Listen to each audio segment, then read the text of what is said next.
Bonjour, c'est Frédéric. Aujourd'hui, je vais vous parler d'une dynastie pré-impériale de la Chine, la dynastie Zhou de l'Ouest. Alors, les preuves historiques de cette dynastie sont nombreuses, contrairement au Shang, et on recense 3 livres de cette dynastie. Le classique des documents, le livre des Odes et le livre des transmutations. Il y a aussi le Shiji et les annales de bambou qui rajoutent des informations sur ces livres, mais ceux-ci sont écrits après l'effondrement du royaume des Zhou. Cette dynastie a énormément marqué la Chine. Premièrement, elle instaure le mandat du ciel, qui constitue le fait que le ciel choisit les personnes à qui elle donne le mandat de gouverner et enlève aux mauvais souverains ou aux souverains corrompus ce mandat. Il y a aussi, comme autre aspect important de cette dynastie, l'instauration du système féodal chinois. C'est-à-dire, un roi donne à des personnes de son clan un territoire appelé principauté. Cette personne, dès lors appelée prince, dirige le centre de la principauté qui fait un peu office de cité-État. Et ensuite, ils devront des tribus au roi. Et le roi enverra des superviseurs pour éviter qu'il y ait une rébellion. L'échec de ce système est principalement dû à l'éloignement des lignées du clan et à l'autonomie des provinces. D'ailleurs, il y a un grand nombre de principautés. Si seulement il y avait un moyen de toutes les nommer. Il y a les Shang, il y a les Gay, il y a les Lou, il y a les Ken, il y a les Zi, les Sang et les Yu. Il y a les Gu, ils sont tous à gauche, les Xu, les Gi, les Song et les Ying et les Shen. Il y a les Ka, les Jiang, les Huai et les Yi, les Tang et les Den et les Sui.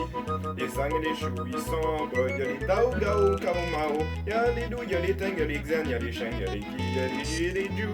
Il y a les Dang et à droite, puis il y a les Wu et les Yu. Oui, c'est les Ken. Il y a les Ying et les Xing, il y a les Wei et les Yang, il y a les Yu et les Feng et les Yang. Ils sont tous en haut. Voici le nom de toutes les principautés. Wow, il y en a autant que ça. Incroyable. Alors, la religion chez les Zhou a changé. Maintenant, le Shushangdi est remplacé par le dieu Tian, le ciel, même si le culte des ancêtres reste prédominant chez l'élite. L'art est composé principalement de vases en bronze funéraire. Si au début de la dynastie, ceux-ci avaient quelques formes zoomorphes, telles que des oiseaux ou des dragons sur les vases, à la fin de la dynastie, tout ça s'est remplacé par des formes géométriques. L'histoire de la dynastie Zhou est d'abord marquée par sa grande stabilité politique, puis au milieu par ses réformes administratives et politiques, puis à la fin par les attaques répétitives des barbares qui prennent de plus en plus de territoire et la rébellion de certaines principautés, telles que le marquis de Shen, qui captura la capitale Ao et tua l'empereur Yu au Mont Li.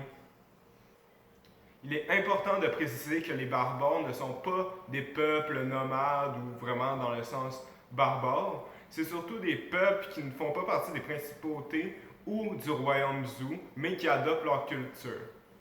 Aussi, après cette attaque, le fils de Yu, Ping, ira s'installer dans la capitale à l'est, Shenzhou.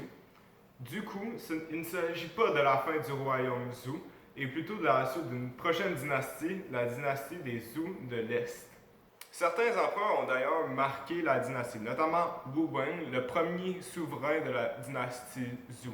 Il interdisit le sacrifice humain, il créa le système féodal chinois, remplaça le dieu Shangdi par le dieu Tian, autrement dit le ciel, et créa le mandat du ciel qui sera présent jusqu'en 1912. Son neveu, Cheng Wen, le remplacera et stabilisera la situation politique en réprimant les partisans Shen et en calmant les princes mécontents. Le quatrième empereur, Zhao Wen, qui régna de 1027 à 1957 avant Jésus-Christ, est surtout connu pour ses échecs militaires dans le Shu et dans le bassin du Yangtze. D'ailleurs, son armée fut entièrement annihilé dans la deuxième et il mourut en battant en retraite. Son fils, Mu Wen, lui, captura l'actuelle région de Xinjiang et aussi, et le plus important, il était intéressé par le mythe de l'immortalité. Il entreprit plusieurs voyages dont le but était la découverte de cette fameuse fontaine de la vie. Finalement, Yu Dezhou, qui régna de 1781 à 1771 avant Jésus-Christ, est le dernier empereur de la dynastie Zhou de l'Ouest. Malheureusement, toute la dynastie s'effondre à cause de sa concubine Bo, auquel il maria, et donc son véritable femme, la fille du marquis de Chêne, décida de se venger l'affront en s'alliant avec des barbares pour piller la capitale Ao et ensuite tuer Yu de Zhou à la bataille du Mont-Li.